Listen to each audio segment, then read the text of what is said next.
Hey everybody, Economic Ninja here. We are going to talk today about wildfires, what's going on up in Canada, oil and gas production, how it could be affected, but I believe it is going to be affected later this year in a big way. Right now, there are like 30,000 people fleeing many wildfires in Canada. We're going to talk about that, but I want to talk a little bit about the wildland situation in California.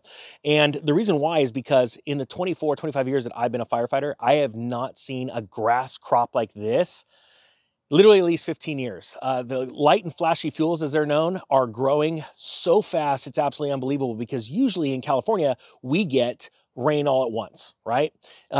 We rarely, we'll have like one rain, good size rain, maybe in late October, early November, then it won't rain until January, February, March, around there, and then it's done. We have had consistent rains with days of sunshine, literally from October until now, and it is blowing all of the firefighters away. The grass is absolutely getting thick and tall, and it is going to be ripe for combustion as early as late June, but really the key months are September and October.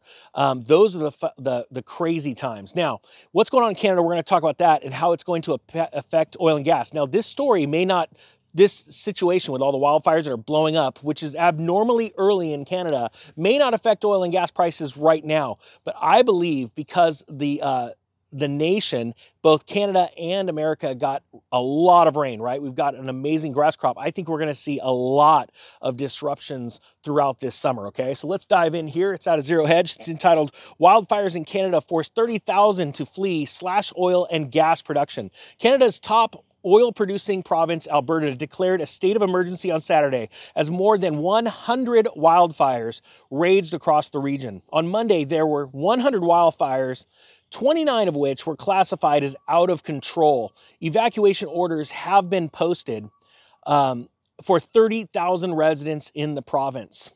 Now it says, Bloomberg said numerous companies shut down 234,000 barrels a day of oil and gas production. The fires are striking Canada's main natural gas production region, including the prolific Monterey and Duvernay formations, an area studded with wells and processing plants and crisscrossed by pipelines. The region also is a major center for light oil production, and the disruptions have sent prices from some local grades of crude surging. So let me explain something. When there's a wildfire, and even though you've got a lot of stuff that's underground in these energy fields, you have a lot of things that are above ground, and they have all the vegetation cleared, right? That's not always necessarily the fear. When you have fires raging through these things, it's not that the flames are going to impinge on the lines, right? The carrying lines, the gas lines, oil lines, things like that. It's that all kinds of things can happen. You can have thick amounts of smoke go through power lines and literally cause the power lines to arc between themselves because there's so many unburned particles of combustion in that thick black smoke, right?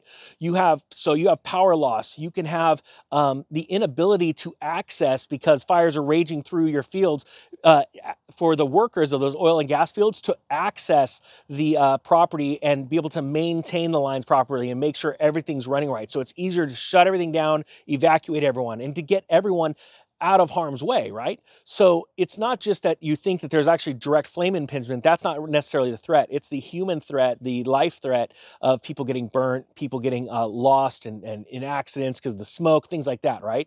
So when you have ongoing fires, large ongoing fires, think about how this can affect the energy sector, where literally you're seeing stuff coming offline. And right now, this is a very early time to see this many fires in Alberta. It is not seasonally normal, all right? And let's put it this way. If we've learned anything from the last 3 years, nothing's normal anymore, right? The fires are striking Canada's, okay, we already talked about that, sorry. Our community, one community under evacuation order as of Sunday was Fox Creek, a major center for light oil and gas drillers. Energy facilities and local residents were also being evacuated in Grand Prairie. Provincial officials said in Bloomberg.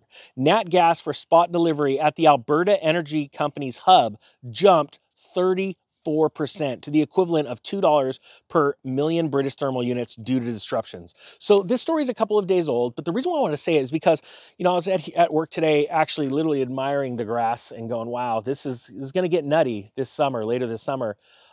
Because we're even expecting another rain here in California. And what is that going to do to this year's wildland fire season? It is going to be a big season. I believe now every season in California is honestly big. When everyone goes, this is going to be the biggest ever. You never believe it because they always seem to be big, right? But I have never ever seen this kind of grass crop in like 12 to 15 years.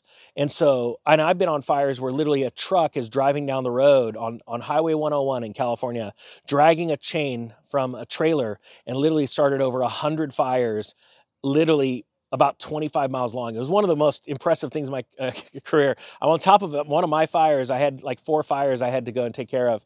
And they're each like, 4 to 5 acres. Some were as big as 20, 30 acres.